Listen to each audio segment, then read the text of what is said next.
Saudara, 20 prajurit TNI telah ditetapkan jadi tersangka atas kasus kematian Prada Luki Namo. Dan atas kejadian ini, apakah penganiayaan yang dialami Prada Luki Namo karena budaya kekerasan di dalam tubuh TNI atau upaya pendisiplinan yang kebablasan dan berujung maut? Untuk membahasnya kita sudah terhubung dengan atau sudah bergabung juga di studio dengan peneliti senior imparsial Al-Araf. Selamat malam, Bung Al-Araf. Selamat malam, Mas.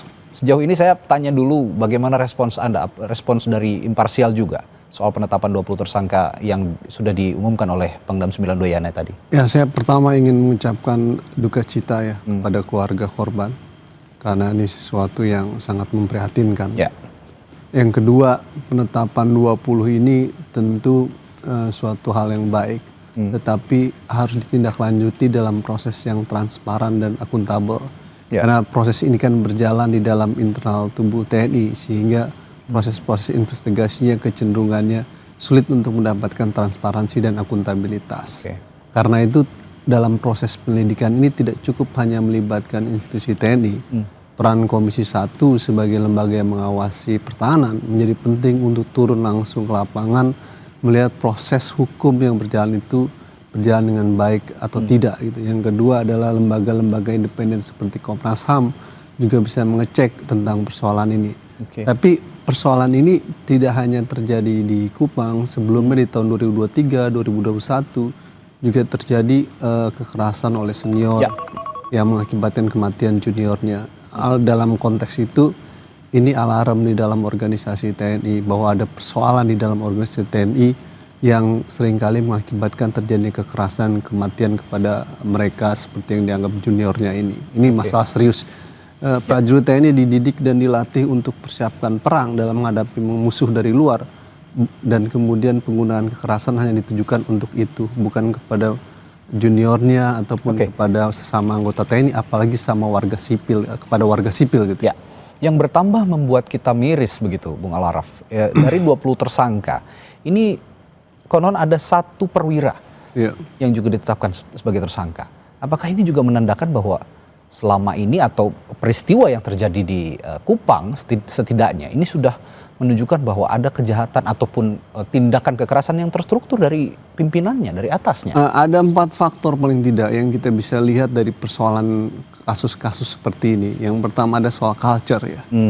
Culture kekerasan dengan penyalahgunaan kekerasan yang berlebihan di dalam tubuh TNI itu terhadap anggotanya sendiri atau sama anggota TNI. Ini sesuatu yang harus mulai dihentikan gitu. Penggunaan prinsip-prinsip HAM dalam sistem pendidikan harus terjadi. Penghukuman sepantasnya tidak berbentuk kekerasan fisik seperti ini yang kemudian mengakibatkan kematian ataupun tindakan-tindakan perpeloncoan tidak dimungkinkan terjadi. Jadi soal culture-nya harus diperbaiki dengan perbaikan sistem pendidikan, psikotest dan lain sebagainya. Yang kedua adalah sistem kepemimpinan. Jadi pemimpin sendiri menjadi pengaruh. Konsekuensinya harus ada evaluasi terhadap pemimpin-pemimpin di sana yang gagal mengantisipasi tindakan-tindakan seperti ini. Nah, ini peranan Panglima TNI, Menteri Pertahanan, Kepala Staf, serta DPR menjadi penting untuk mengevaluasi terhadap para pemimpin yang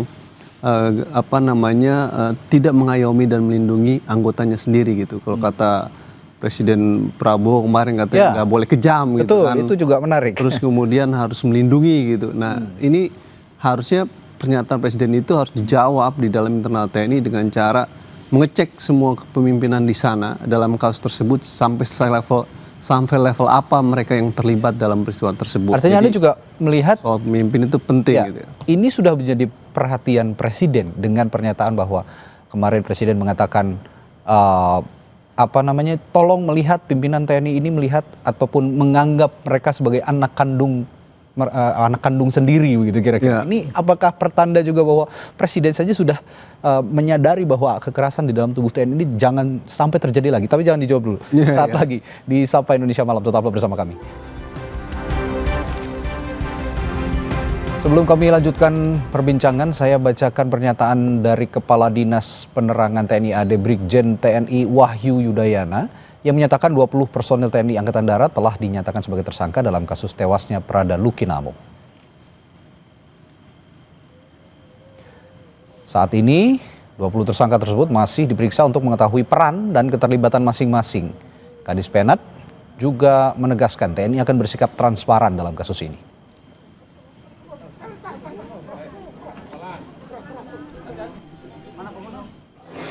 Yang awal itu sudah ada 4 tersangka yang sudah ditahan dan dilaksanakan pemeriksaan sebagai tersangka untuk yang bersangkutan. Lalu ada sisa 16 personil yang diperiksa lanjutan dan pada hari ini 16 personil itu juga sudah ditetapkan sebagai tersangka. Sehingga sekarang 16 personil ini bergabung dengan 4 personil yang sudah lebih dulu dinyatakan sebagai tersangka untuk dilanjutkan pemeriksaan kepada yang bersangkutan sebagai tersangka, termasuk yang ditanyakan tadi apa keterlibatannya. Nanti saat pemeriksaan sebagai tersangka itu akan diketahui masing-masing peran dan keterlibatannya apa, porsinya apa yang dilaksanakan tiap-tiap personil itu, sehingga nanti akan kita sampaikan hasil pemeriksaan untuk orang per orang masing-masing dari para tersangka ini. Setiap orang tentu punya peran dan porsi. Untuk perwira di organisasi kita TNI Angkatan Darat itu setiap unit satuan tentu ada penanggung jawab, ada komandan ya, pada leveling tertentu, regu, peleton, kompi, dan tentu nanti akan diketahui saat pemeriksaan sudah selesai perannya. Apakah berkaitan dengan pengawasan pengendalian, ataukah berkaitan dengan kegiatan perizinan, ataukah berkaitan dengan hal-hal yang lain. Sehingga sekali lagi itu masih dalam proses pemeriksaan yang nantinya akan bisa diketahui dan porsinya asing ya. TNI Angkatan Darat akan melaksanakan proses pemeriksaan secara transparan sebagai wujud atau bentuk pertanggungjawaban kepada para personil ini ya, dan nanti itu dapat diketahui oleh publik. Kita nanti ada tahapan selesai ini untuk gelar perkara, pelimpahan, masuk proses persidangan, semua bisa diketahui oleh publik ya. Ya, pada kesempatan ini juga saya menginformasikan bahwa sebelumnya kami sudah mengundang pihak keluarga dari almarhum Prada Luki dan sempat bergabung dalam diskusi virtual di kami, namun belum ada keterangan lebih lanjut hingga saat ini pihak keluarga belum bisa kembali bergabung untuk berdiskusi bersama kami malam hari ini. Oke, baik, Bung Al-Araf, saya tadi tanya bahwa Presiden Prabowo sendiri pada saat kemarin di Batu Jajar ya dalam gelar pasukan mengatakan kepada para panglima, sekarang kan banyak panglima nih, sudah banyak panglima. Para panglima semua diharapkan semua kepada anggota-anggota di bawahnya anggap mereka sebagai anak kandung sendiri. Dan momennya bertepatan dengan momen ada meninggalnya Prada Luki ini. Ini berarti seorang Presiden Prabowo saja yang notabene latar belakangnya ada militer begitu, sudah benar-benar menyadari bahwa kekerasan di institusi TNI ini harus dihentikan begitu. Apakah Anda melihat hal yang serupa? Ya, saya rasa seperti itu, dan pesan itu juga yang memberikan pesan kalau panglima ataupun komandan batalion ataupun komandan peleton kompi yang gagal melakukan itu dicopot aja kira-kira begitu, karena dia tidak melindungi anggotanya dan mengayomi anggotanya, justru melakukan kekerasan terhadap anggotanya. Culture seperti itu udah harus ditinggal dalam sistem demokrasi saat ini dalam pembangunan tentara yang profesional itu. Nah, yang kedua, tapi tidak cukup hanya itu, kita harus mendorong dan mendukung perjuangan keadilan bagi keluarga korban, karena penetapan tersangka itu masih tahap awal gitu. Perjuangan menuju keadilan dalam sistem peradilan militer ini sesuatu yang rumit dan kompleks, Mas. Karena ada kecenderungan dalam beberapa kasus yang mengakibatkan kematian baik anggota militer sendiri ataupun warga sipil, itu hukuman dalam sistem peradilan militer itu ringan. Misalkan dalam peristiwa matinya warga sipil di pemuda di Medan itu hanya 2,5 tahun gitu ya, atau sebelumnya di Deli Serdang, atau dalam kasus kematian pendeta Jeremia itu hanya 1 tahun atau 2 tahun gitu. Artinya ada kecenderungan sistem peradilan militer itu dalam menghukum para pelaku kejahatan itu ringan, sehingga perjuangan keluarga korban di Kupang itu masih panjang, dan karena itu kita membutuhkan dukungan.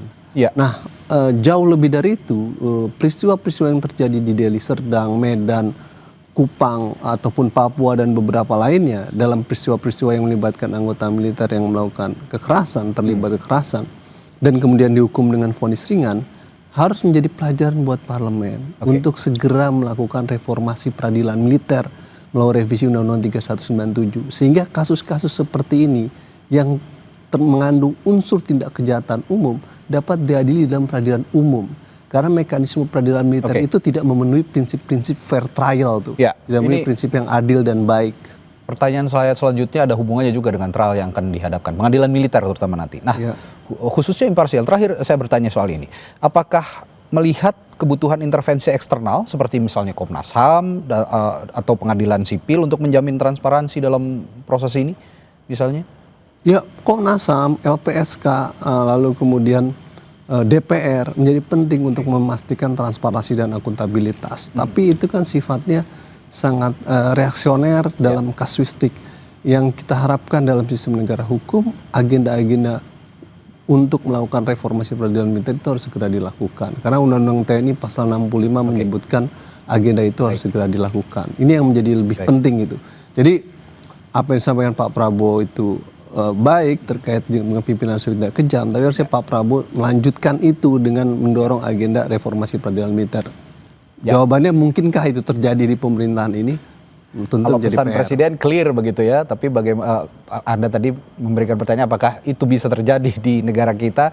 Ya dengan mengacu ke kejadian ini harusnya bisa, karena bagaimanapun tidak hanya peristiwa yang kemarin terjadi bahwa ada seorang prajurit yang meninggal oleh seniornya begitu ya, diduga dianiaya, tapi juga ke depannya bisa menghadirkan keadilan bagi para prajurit ini, terutama dalam soal pembinaan di institusi TNI. Baik, terima kasih Bung Al Araf. Terima kasih. Telah berbagi pandangannya di Sapa Indonesia Malam. Kita jumpa lain waktu. Terima kasih.